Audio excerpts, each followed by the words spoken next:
নমস্কার বন্ধুরা, চলে এসেছি আবার আরেকটা নতুন ভিডিও নিয়ে। আর এবার সবাই মিলে আমরা চলেছি শান্তিনিকেতনে। ওয়ার্ক ফ্রম হোম চলাকালীন আর দেখা সাক্ষাৎ হয়ে ওঠে না অফিস কলিগদের সাথে, তাই আমরা ঠিক করেছি এবছর দুবার যাব আমরা ট্যুরে। আর এটা আমাদের দ্বিতীয় ট্যুর। যদি আগের ভিডিওটি না দেখে থাকেন মন্দারমণি ও লাল কাঁকড়া বিচের, তাহলে অবশ্যই আমাদের চ্যানেল ডেসক্রিপশনে গিয়ে দেখে নেবেন। এই শান্তিনিকেতন ট্যুরে কিন্তু আমরা যাচ্ছি একদিনের জন্য, অর্থাৎ আজ গিয়ে আবার কাল ফিরে আসব। এর মধ্যে করে নিতে হবে সম্পূর্ণ ট্যুরটা। তার মধ্যে ভালো একটি রিসর্টেরও সন্ধান দেবো আপনাদের। আর বর্ষার শেষের দিকে কেমনই বা আছে সোনাঝুরি হাট, সেসবও জানাবো। তবে হ্যাঁ, এই ভিডিওর বিশেষ কিছু অংশ আমাদের রঞ্জন দার দ্বারা শ্যুট করা, তাই ক্রেডিট গোজ টু হিম। চলুন তাহলে আমরা শুরু করি ভিডিওটা। বেশি সময় নষ্ট না করে গিয়ে পৌঁছই বীরভূমের সেই বিখ্যাত শান্তিনিকেতনে। সেখানে আমাদের কঙ্কালীতলায় পুজো দেওয়াটাও আপনাদের সাথে শেয়ার করব। ভিডিওটি অনেক বড় হয়ে যেতে পারে, সে কারণে আমরা এটিকে আলাদা আলাদা পর্বে প্রকাশ করব বলে ঠিক করেছি। নমস্কার, আমি মনোজিৎ, আপনারা দেখছেন বেঙ্গল ডায়েরিজ উইথ মনোজিৎ।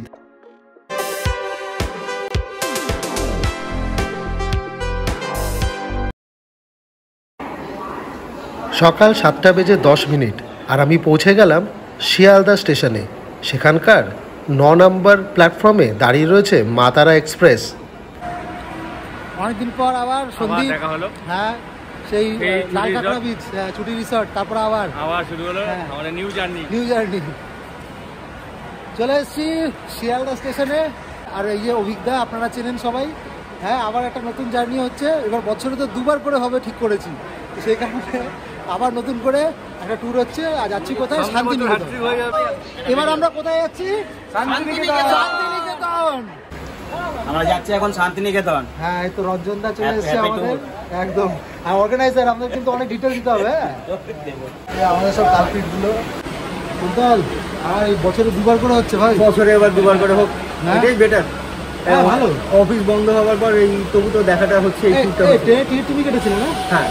কত করে নিয়েছিল টিকিট? আমাদের 85 নিয়েছিল। তোমার মানে রিজার্ভেশন করেছিল, তাই না? কতদিন আগে রিজার্ভেশন করেছিলাম আমরা? এক মাস, মাঝখানে আগে রিজার্ভেশন করেছিলাম। ওই তো গত মাসে প্ল্যানিং হয়ে গেছে, তখন এক মাসও হয়নি। অলমোস্ট এক মাস। এই ট্রেনটা বরাবর এই 7:20 ছেড়ে থাকে, তবে এই ট্রেনটা ভালো এই কারণে নৈহাটিতে প্রথম স্টপেজ দেয়। খুব অল্প স্টপ আছে ট্রেনটাতে, তার মধ্যে শান্তিনিকেতন একটা স্টপ। তবে আমরা নামবো কোথায়? প্রান্তিক পরে। হ্যাঁ, ঠিক তার পরের স্টেশন প্রান্তিক। প্রান্তিক নামার কারণ হচ্ছে আমাদের হোটেলটা প্রান্তিকের কাছে। হ্যাঁ, আর কটার সময় নামাবে আমাদের? এটা বোধহয় 10:30 কাছে। মানে ধরে নাও তোমার 3 ঘন্টা, মানে 3 ঘন্টা জার্নি আছে। চলুন তাহলে আমরা শুরু করছি একটা ট্যুর। হ্যাঁ, প্রচণ্ড হইহুল্লোড় তো হবে। আরও অনেকে আছে রাস্তায়, মাঝ রাস্তায় নৈহাটি থেকে 4-5 জন উঠবে। সময় মতন 7:20 ট্রেনটি ছেড়ে দিল। এই যে আমাদের ক্যাশিয়ার বসে আছে। যদি উল্টো পাল্টা হয় আমাদের কিন্তু এবার তোকে ছাড়বে না। মাছের চিকেন যদি উল্টো পাল্টা হয়েছে। এই অভিজ্ঞতা একটু ওয়েট করো, তুমি ক্যাশিয়ার হয়েছো। টোটো অভিজ্ঞতা টুটু বলো একবার।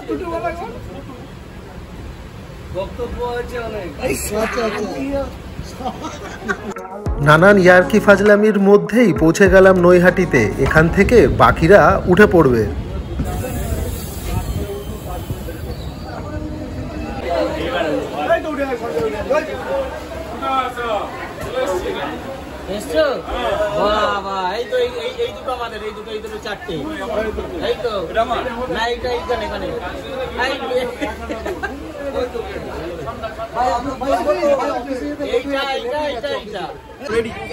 চলে এসছি আমরা আবার। এই যে আমাদের বাকি লোকেরাও সবাই নৈহাটি থেকে উঠে গেছে। বিশ্বজিৎ আবার চলে এসছে আমাদের ভিডিওতে।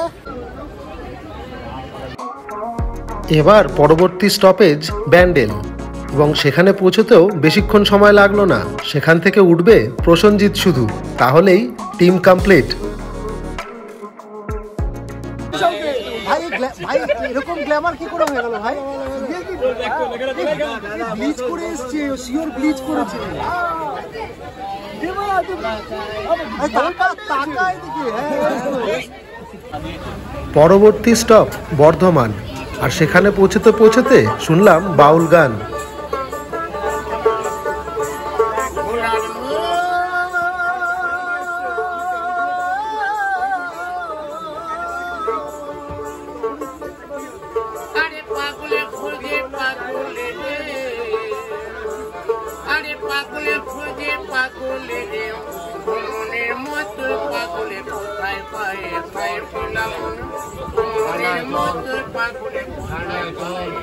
চলো আমরা সবাই মিলে পাগলে খুঁজতে যাই, চলো আমরা সবাই মিলে পাগলে খুঁজতে যাই।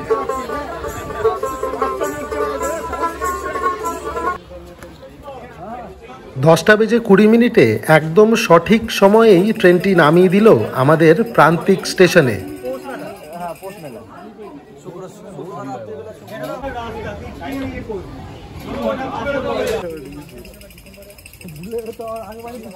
চলে এসেছি প্রান্তিক স্টেশনে, অর্থাৎ শান্তিনিকেতনের ঠিক পরের স্টপেজে। হ্যাঁ, কারণ আমাদের হোটেলটা এইখানে।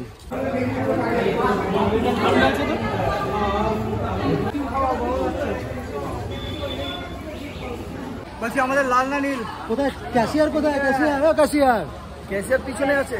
ক্যাশিয়ার ঘাম মুছছে। ক্যাশিয়ার সম্পূর্ণ ট্যুরের জন্য 3টে টোটো আমরা আগে থেকেই বুক করেছি। খুব সুন্দর টাইমিং, একদম সময়ের একদম এক কাটায় কাটায়, হ্যাঁ কাটায় কাটায় পৌঁছে দিয়েছে আমাদেরকে। প্রচন্ড গরম বাইরে, আর বসেছি টোটোতে। প্রান্তিক স্টেশন থেকে মাত্র 8 মিনিটের দূরত্বে একদম নিরিবিলি প্রাকৃতিক সৌন্দর্যের মধ্যে রয়েছে আমাদের ভার্সন রিজেন্সি হোটেল। প্রান্তিক স্টেশন থেকে 10-15 মিনিটের দূরত্বে আমাদের হোটেলটা। হ্যাঁ, ওটার সম্বন্ধে সম্পূর্ণ ডিটেল দেবো আপনাদেরকে। এর আগে আপনাদেরকে ট্রেনের সব রকম ইনফরমেশন দিয়ে দিয়েছি। এরপর হোটেল, আর তারপর কোথায় কীভাবে ঘুরবেন সেটা। বোলপুরের কোলাহল থেকে অনেকটাই দূরে এই গ্রাম্য পরিবেশের মধ্যে দিয়ে যেতে যেতে দেখলাম কাশফুলের বনও, আর পৌঁছে গেলাম আঁকাবাঁকা লাল মাটির রাস্তা ধরে আমাদের গন্তব্যে ভার্সন রিজেন্সি হোটেলে।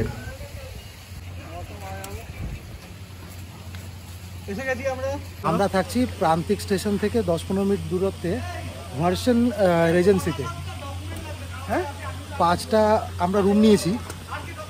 এক একটা রুমে 3 জন করে থাকা যায়। কত কি চার্জেস এসে বলে দেবো স্যার। এখন তো রুমে ঢুকিনি, মানে হোটেলে তো পছন্দ হয়েছে? খুব ভালো লেগেছে, ভালো লেগেছে। খুব সুন্দর হোটেলটা দেখছি। মনে হচ্ছে মানে আমরা ছুটিটা ভালোই কাটাবো এখানে হোটেলটা। ভাই, সুইমিং পুলটা সম্বন্ধে কিছু বলো। খুব সুন্দর সুইমিংটা পুল মনে হচ্ছে, দেখ এক্ষুনি নেমে যাই সুইমিং পুলে। আর বাচ্চারা খেলছে দেখে ভালো লাগছে, জলটার মধ্যে পরিষ্কার পরিচ্ছন্ন জল। পরে আমরাও ওখানে বাচ্চাদের মতনই খেলবো। একটু ফাঁকা ফাঁকার মধ্যে, তাই না? পরিবেশের মধ্যে নিরিবিলি একটা প্রাকৃতিক পরিবেশের মধ্যে সুন্দর একটা রিসর্ট। এবার দেখা যায় রুমে যেতে হবে, রুমটা কিরকম দেখা যায়। রুমটা এক্সাইটমেন্ট সামলাতে না পেরে আমাদের অনেকেই পৌঁছে গেল সুইমিং পুলের ধারে সেটা পর্যবেক্ষণ করতে, আর আমিও একটু ঘুরে দেখে নিলাম আশপাশটা। সুন্দর সুইমিং পুলের পাশাপাশি রয়েছে ছোট্ট একটি গার্ডেনও, যেখানে বাচ্চাদের প্লেগ্রাউন্ডও বানানো রয়েছে দেখলাম।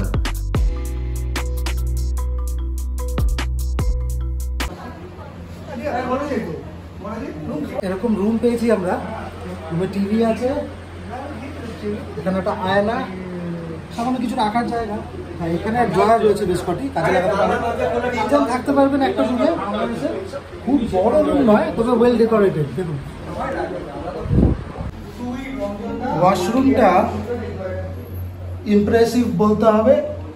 এই খরচে সব কিছু রয়েছে। হ্যাঁ, বেসিনটাও সুন্দর, চেয়ার টেবিল প্রয়োজনে সব কিছুই আছে। ওয়েল ডেকোরেটেড রুমগুলো খুব বেশি বড় নয়, তবে 3 জনের জন্য যথেষ্ট। রুমটা দারুণ নেওয়া হয়েছে, একদম সুইমিং পুলের পাশে। হ্যাঁ, ওখান থেকে ভিউটা খুব ভালো না? দেখো আপনাদের ভিউ। এখন ক্লিনিকের কাজ চলছে। অন্য যে রুমটা দেখালাম ওটা আমরাই নিয়েছি, তবে সেখানে অন্যরা রয়েছে। যাবো, ফ্রেশ হতে হবে। ফ্রেশ হয়ে আমরা বেরোবো লাঞ্চ করে তারপর বেরোতে হবে আমাদেরকে। হ্যাঁ, আমাদের এখানকার রুমের চার্জ কত লেগেছে? এখানে প্যাকেজ করছে 1500 টাকা করে উইথ ফুড। উইথ ফুডিং, তার মধ্যে কি ছিল? আমাদের লাঞ্চ ছিল, lunch, dinner, breakfast, lunch, snacks dinner আচ্ছা, চারটে অপশনই ছিল। চারটে অপশন ছিল, কিন্তু আজকে আমরা ফার্স্টে ব্রেকফাস্ট দিচ্ছি না, হ্যাঁ। তিনটে নিচ্ছি, আর আগামীকাল আমরা সকালে ব্রেকফাস্টটা নিচ্ছি। হ্যাঁ, তো এমনি অপশন ছিল অনেকগুলো আমাদের কাছে, চিকেন মাটন অপশন ছিল, কিন্তু চার্জেবল। আমরা যদি মটন নিতাম তাহলে চার্জ এক্সট্রা পড়তো। 1500 টাকা পার হেড। 1500 টাকা উপরে আমরা দিয়েছি। একসাথে 14 জন ঘুরবো বলে 3খানা টোটো আগে ভাগেই বুক করা রয়েছে। যেহেতু আমরা একদিনের ট্যুরে এসেছি, তাই স্টেশন থেকে পিক আপ এবং হোটেলে পৌঁছানো এবং সম্পূর্ণ ট্যুরটি মাত্র 900 টাকায় করব। অর্থাৎ আজ থেকে শুরু করে কাল ফিরে যাওয়ার আগে অবধি মোট 2700 টাকা খরচা হবে 3টি টোটো। তো লাঞ্চ হয়ে গেছে। ও সুমিতা, লাঞ্চ সম্বন্ধে বলো, এই জায়গায় লাঞ্চ করে কিরকম লাগলো? মানে এক্সাক্ট যেরকম লেগেছে লাঞ্চ সেরকম করে বলো। খারাপ লাগেনি, ভালোই লেগেছে, কিন্তু ঘটনা হচ্ছে যে চিকেনের সাইজটা একটুখানি ছোট হয়ে মানে লিটারালি চিলি চিকেনের সাইজে সাইজটা পিস করে দেওয়া ফেলেছে, ছিল, বাট পরে নো ডাউট বলেছিল food quality is good, very good. এটাই দরকার ছিল যে খাবারটা কিরকম ছিল সেটা একটা খুব ইম্পর্টেন্ট জিনিস। তো বাট আমি চিকেন নিইনি, আমি মাছ নিয়েছিলাম, বাট আচ্ছা, মাছের সাইজ খুব ভালো ছিল, খুব ভালো ছিল। তবে ডালটা বড্ড পাতলা ছিল, কিন্তু খারাপ ছিল না। কিন্তু বাকি জিনিসগুলো টেস্ট ছিল। এবং আলু পটলটা খুব ভালো ছিল। আলু পরোটা খুব সুদীপ আমাদের বলতে গেলে কি হবে যে সব ভালো, সবকিছুই আমরা ভালো মতন ঘুরছি, এনজয় করছি। হোটেলে আমাদের বন্ধু বান্ধব সাইকেলের মধ্যে খুবই ভালো, মানে বন্ধু বান্ধব সাইকেল যে ঘুরতে এসেছি আমরা, যে হোটেল অনুযায়ী খুবই ভালো এনজয়। হ্যাঁ, এনজয়। আসার সময় প্রচণ্ড রোদ ও গরম থাকলেও আমরা আসার পরে কিন্তু হয়ে গিয়েছে এক পশলা বৃষ্টি, আর আমরা তার মধ্যে দিয়েই মেঘলা ওয়েদারে বেরিয়ে পড়েছি। ভাঙা রাস্তা দিয়ে এগিয়ে চলতে চলতে পৌঁছে গেলাম বোলপুরে এবং বিশ্বভারতী ক্যাম্পাসের সামনে। ততক্ষণে টোটো দাদার কাছ থেকে জেনে নিলাম আমাদের প্ল্যানটি ঠিক কীরকম হবে কাল সকাল ট্রেন ধরা অবধি। আর তারপর শুরু হলো আমাদের ক্যাম্পাস ট্যুর। এইটা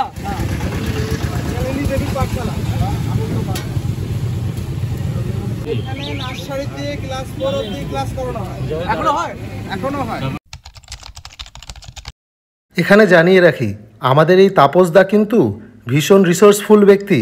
এমনকি যেসব জায়গায় সবাই যেতে পারেন না, সেখানেও আপনাকে নিয়ে যেতে পারেনই, করতে পারেন একাধিক টোটোর ব্যবস্থাও। এই যে গাছতলায় যে দেখছেন, এই যে বেদিগুলো করা রয়েছে, হ্যাঁ, টিচাররা বসে আর এই গোল রাউন্ড করে ছেলেগুলো বসে। আর যখন বৃষ্টি হয় তখন ওই ঘরের ভিতরে ক্লাস হয়, ওই মাটির যে রুমগুলো করা আছে খড়ের চাল, ওইখানে ক্লাস হয়।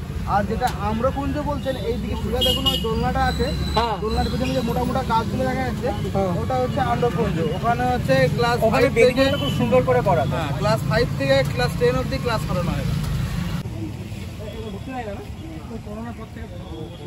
এগুলো করোনার পর থেকে সব বন্ধ করে দিয়েছে। আগে না যুক্তি দিত, আগে কিন্তু করোনার আগে।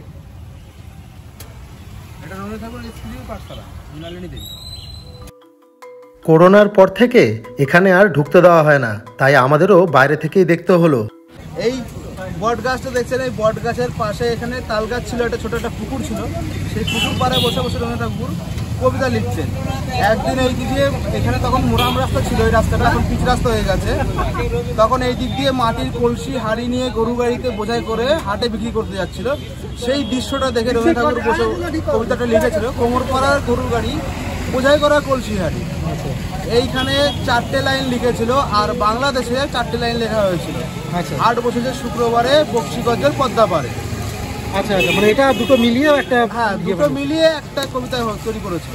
এখানে 4টে লাইন, ওখানে 4টে লাইন, এইখানে প্রথমের অংশটা, ওখানে লাস্টের অংশটা।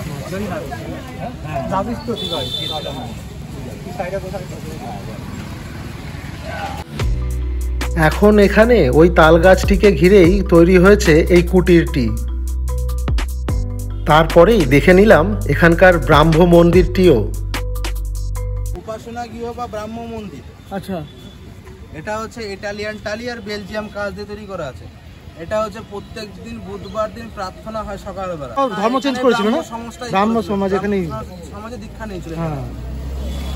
আর যে শান্তিনিকেতনে যে পৌষ মেলাটা আপনারা শুনেছেন, এই ব্রাহ্ম দীক্ষা যখন দীক্ষা নেয়, তখনই এই যে এই পাশে যে মাঠটায় যে এখন দেখতে পাচ্ছেন, ওই মাঠে তখন সর্বপ্রথম শান্তিনিকেতনের পৌষ মেলা, মানে পৌষ মেলা ফার্স্টে এখানে হতো। আর এখনো কি ওই দিন অনুযায়ী হয় না পৌষ মেলা? না, সেই দিন অনুযায়ী বলাটা ভুল হবে। এখন যেই দিন যেরকম পড়ে। আচ্ছা, এখন তো নরমালি 3 দিন 7ই পৌষ মেলা হয়। আচ্ছা 7 তারিখ ধরে করা হয়। 7ই পৌষ মেলা হয়, 7 তারিখ ধরে মেলা হয়। এখন তো বলে 3 দিন করে দিয়েছে না? এখন মেলাটা বিভিন্ন রকম হচ্ছে। এখন কোনো দিন 3 দিন হচ্ছে, এর আগের বছর 4 দিন হয়েছে, কোনো বছর তার আগে 1 মাস পুরো পৌষ মেলাটাই পুরো পৌষ মাস। যখন প্রথম মেলা হয় তখন 2 মাস 3 মাস থাকতো, তারপরে 1 মাস হলো, 15 দিন হলো, এরকম করে করে এখন আস্তে আস্তে কমে 3 দিন যাচ্ছে। 4 দিন। এই করোনার পর থেকে আস্তে আস্তে কমে যাচ্ছে। এই উপাসনা গৃহের পাশেই রয়েছে মহর্ষি দেবেন্দ্রনাথ ঠাকুরের তৎকালীন বাড়িটিও। বাড়িটি একদিক থেকে গির্জা, একদিক থেকে মন্দির এবং অন্য দিক থেকে মসজিদের মতন দেখতে। মহর্ষি দেবেন্দ্রনাথ ঠাকুর যখন জলপথে এখানে এসেছিলেন, তখন পালকিতে করে, জলপথ থেকে পালকি করে এই ছাতিমতলায় একজনের আমন্ত্রণে এসেছিলেন মহর্ষি দেবেন্দ্রনাথ ঠাকুর। এই জায়গাটা যার নামে নামকরণ, ভুবন মোহন সিনহা। এই জায়গাটার নাম ছিল তখন ভুবনডাঙ্গা। আচ্ছা, ভুবনডাঙ্গা। ভুবনডাঙ্গা নাম ছিল তখন। মহর্ষি দেবেন্দ্রনাথ ঠাকুর প্রথমে এইখানে ছাতিমতলাতে এসে বসেন। কটা ছাতিম গাছ ছিল, সেই ছাতিমতলাতে এসে বসেছিলেন, তার ভালো লেগেছিল। তারপরে রাজামশাইয়ের কাছে গিয়ে বলেন যে রাজামশাই, আমার এরকম একটা জায়গা পছন্দ হয়েছে, সেই জায়গাটা আমি একটু পেলে একটা আশ্রম করতাম। তা রাজামশাই বলেছিলেন যে আপনার যতটা ইচ্ছা আপনি নিতে পারেন। তখন মহর্ষি দেবেন্দ্রনাথ ঠাকুর ব্রাহ্ম দীক্ষায় দীক্ষিত ছিলেন, তা ওর জন্য ব্রাহ্ম সমাজে কোনোদিন দান গ্রহণ করে না। আচ্ছা, ওর জন্য তখন প্রথম 16 আনার বিনিময়ে এই ক্যাম্পাসটা আছে আপনার 12 বিঘে সম্পত্তি। মানে এই যে ছাতিমতলাটা মানে কি পুরোটা নিয়ে? পুরো ক্যাম্পাস। আচ্ছা আচ্ছা, 12 বিঘা। 12 বিঘে সম্পত্তি কিনেছিল। আচ্ছা, তখন 16 আনার বিনিময়ে নিয়েছিল। আর মহর্ষি দেবেন্দ্রনাথ ঠাকুর প্রথম এইখানে কয়েকটা ছাত্রছাত্রী নিয়ে এইখানে একটা ক্লাস করেন। আচ্ছা, তখন এই জায়গাটার নাম দেয় শান্তিনিকেতন। আচ্ছা, এইভাবে মানে এখান থেকে নামটা পড়েছে। হ্যাঁ, এখান থেকে নামটা সৃষ্টি হয়েছে শান্তিনিকেতন। এটা খুব সংক্ষেপে বলা হলো, আরো ডিটেলস অনেক কিছু বলা যায়, কিন্তু এত সময় নেই বলে এখন বলছি।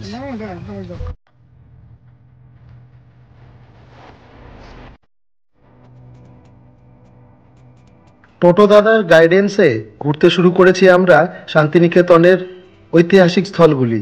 যেতে যেতে পড়লো মিউজিয়ামটিও। তবে হ্যাঁ, এর ভিতরে ভিডিওগ্রাফি করা সম্ভব নয়, সে কারণে সেই দৃশ্য দেখানো গেল না বন্ধুরা।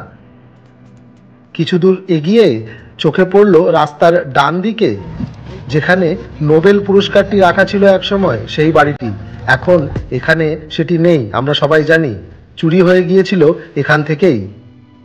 আর তারপর ঠিক তার পাশেই দেখা পেলাম এখানকার নাট্যকলা মন্দিরটির। হ্যাঁ, এখানে কিন্তু এখনও এখানকার স্টুডেন্টরা নাট্যবিদ্যা অভ্যাস করে থাকেন। এখানকার স্টুডেন্টদের দ্বারা নির্মিত এগুলোটিও দেখে নিলাম এক নজরে। করোনার পর থেকে এখন অবধি কোনো স্ট্রাকচার তৈরি হয়নি এখানে। এর পরবর্তী নেক্সট হবে আবার হয়তো হবে এখানে। একটা ব্যাচই খালি করে গেছে। হ্যাঁ, একটা ব্যাচ কলা ভবনে যারা স্টুডেন্ট, হ্যাঁ বুঝেছি, তারাই এইগুলো তৈরি করতে পারে। মানে এটা হতো কিন্তু করোনার জন্য আর করতে পারে না। এই চিত্রটা যেটা দেখছেন, হ্যাঁ রামকিঙ্কর আর নামদলের মতো তৈরি করে। তখন তো আর সিমেন্ট ছিল না, তখন দিয়ে পাথর দিয়ে বালি দিয়ে একসাথে মিশ্রণ করে তা হাতে ছুঁড়ে ছুঁড়ে তৈরি করেছে। তখন কোনো কুন্ডি নেয়নি, কোনো কিছু নেয়নি, জাস্ট ব্রাশের মাধ্যমে স্ট্রাকচারটা তৈরি করেছে। মানে এটাকে কি বলে, ছুঁড়ে ছুঁড়ে তৈরি করেছে মানে? গোবর ফেলে ছুঁড়ে ছুঁড়ে ছুঁড়ে। এটা কি স্টুডেন্ট? আবাসিক তো। আমাদের পরবর্তী গন্তব্য ছিল নোবেলজয়ী অর্থনীতিবিদ অমর্ত্য সেনের বাড়ি। এখন এই বাড়িতে রয়েছে কড়া পাহারা, এমনকি দরজায় রয়েছে তালা, তাই বাইরে থেকেই দেখতে হলো। আমরা দাঁড়িয়ে আছি এখন অমর্ত্য সেনের বাড়ির সামনে। হ্যাঁ, অমর্ত্য সেনেরই বাড়ি এটি। কয়েক বছর আগে এই বাড়িটা নিয়ে বিতর্ক হয়েছিল কিছু পলিটিক্যাল রিজনের কারণে। তবে এখন কিন্তু সিকিউরিটি রয়েছে, ভিতরে যাওয়া সম্ভব নয়। এই গেটটির সামনে দাঁড়িয়ে আপনি দেখতে পারেন পুরোটা, তারপর এগিয়ে চলুন পরের গন্তব্যে। এখানে কিছুক্ষণ ফটো সেশন করে আমরা এগিয়ে চললাম বিশ্বভারতী ক্যাম্পাসের স্টুডেন্টদের খেলার মাঠের পাশ ধরে আমাদের পরবর্তী গন্তব্যের দিকে, সৃজনী শিল্পগ্রাম। হ্যাঁ, এটি এখানকার একটি মাস্ট ভিজিট প্লেস। এখানে কিন্তু অবশ্যই আসবেন একবার। সৃজনী শিল্পগ্রাম দেখছেন, টিকিট কাটতে হবে, মনে হয় 30 টাকা করে টিকিট নেবে, সেটারই ব্যবস্থা হচ্ছে। টিকিট প্রাইস ও সময়সূচি রিলেটেড সব তথ্য এখানে রয়েছে বন্ধুরা। তবে মোবাইল ফোনে ভিডিওগ্রাফির জন্য কোনো রকম কোনো চার্জেস আলাদা করে লাগবে না। আমাদের দিতে হলো মাথা পিছু 30 টাকা করে।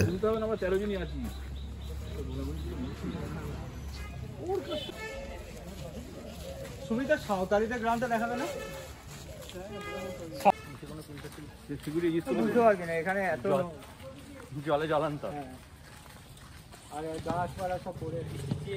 বৃষ্টি বৃষ্টি হয়ে মনে হচ্ছে যেন সন্ধ্যা হয়ে আসছে, কিন্তু তা নয়। অ্যাকচুয়ালি সবচেয়ে বড় বুদ্ধ মূর্তিটা এখানে রয়েছে কিন্তু। হ্যাঁ, খুব সুন্দরভাবে সংরক্ষিত এই পার্কে ঢোকা মাত্রই নজরে পড়লো এখানকার বড় বুদ্ধ মূর্তিটি। হ্যাঁ, দূর থেকে বেশ সুন্দর লাগছে।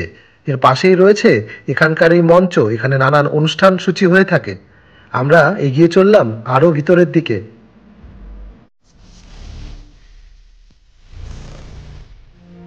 সৃঞ্জনী শিল্পগ্রামের ভিতরে এরকমভাবে দেখবেন রাস্তার মাঝখানে মার্কিং দেওয়া আছে, অর্থাৎ কোন দিকে গেলে কি আছে সেটা বোঝার সুবিধার্থে এটা এখানে লাগানো। যারা ফটোগ্রাফি বা ভিডিও করতে ভালোবাসেন তাদের জন্য এই জায়গাটি কিন্তু মাস্ট ভিজিট। এখানে রয়েছে ছড়িয়ে ছিটে নানান শিল্পকলার নিদর্শন, সেগুলি আপনার নজর নিশ্চয়ই কাড়বে। মেমোরেবল কিছু গ্রুপ ফটো বা সোশ্যাল মিডিয়ার প্রোফাইল পিকচারের জন্য অনেকেই দেখলাম এখানে পোজ দিচ্ছে।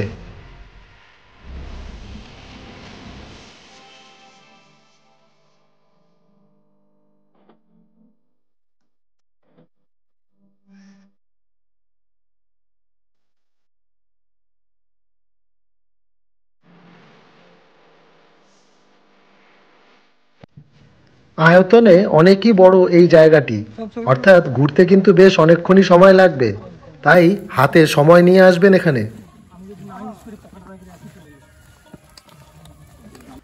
এখানে পাবেন সংস্কৃতি ও প্রকৃতির অপরূপ মেলবন্ধন।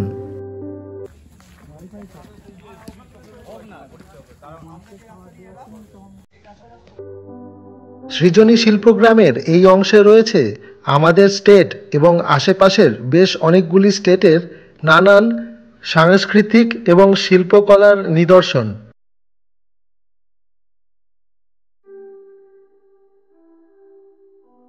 আমাদের পশ্চিমবঙ্গের এইটাকে দেখিয়েছি। হ্যাঁ, কালচারটাকে দেখিয়েছি।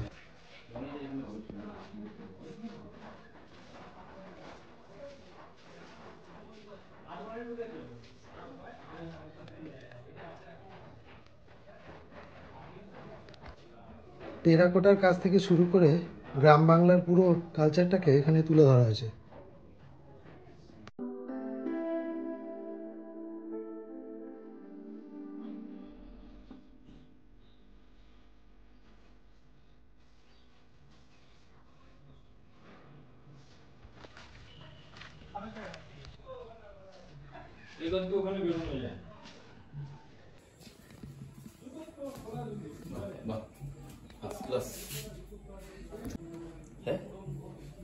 হ্যাঁ, তাও পচে টচে না।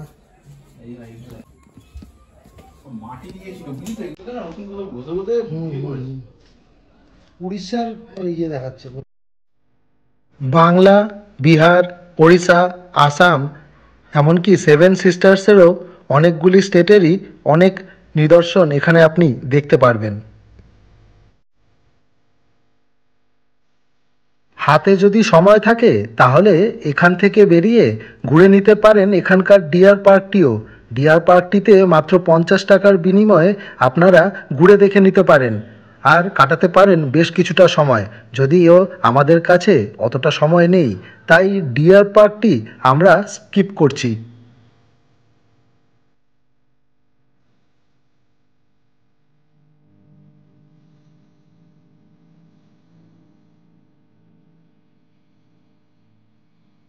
এক কথায় সৃজনী শিল্পগ্রামে আসবেন অবশ্যই, 30 টাকা করে টিকিট। তবে ভিতরে আমাদের প্রত্যেকটি স্টেটকে আলাদা আলাদাভাবে দেখানো হয়েছে, তাদের শিল্পকলা এবং কালচারকে।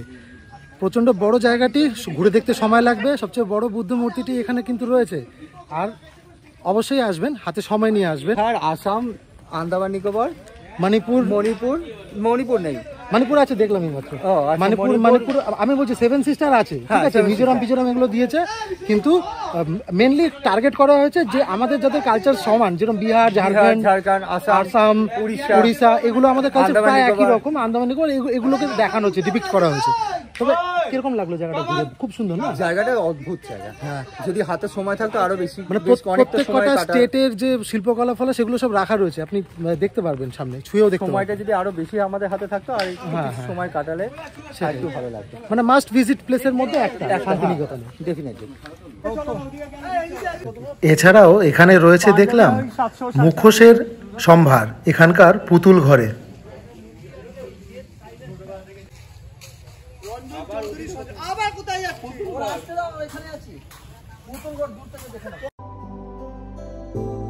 আমাদের ঝটপট বেরিয়ে পড়তে হলো, কারণ সন্ধ্যের আগে আমাদের ঘুরে দেখে নিতে হবে এখানকার সোনাঝুরি হাট। তবে ভিডিওটি অনেক বড় হয়ে যাচ্ছে, সে কারণে পরের পর্বে দেখাবো আপনাদের সেসব কিছু, জানাবো কীরকম দাম সেখানকার জিনিসের, আর দেখাবো সেখানকার নাচও। তারপর চলে যেতে হবে কোপাই নদীর ভিউ পয়েন্টে, এমনকি হোটেলে ফিরে করতে হবে প্রচুর হুল্লোড়। পরের দিন সকালে থাকবে কঙ্কালীতলায় পুজো দেওয়ার পালা। এই সব কিছুর ভিডিও নিয়ে ফিরে আসবো খুব শিগগিরই। তাই আপনাদের কাছে রিকোয়েস্ট রইল, ভালো লাগলে অবশ্যই লাইক কমেন্ট করুন এবং সাবস্ক্রাইব করুন বন্ধুরা। দেখা হচ্ছে পরের ভিডিওতে।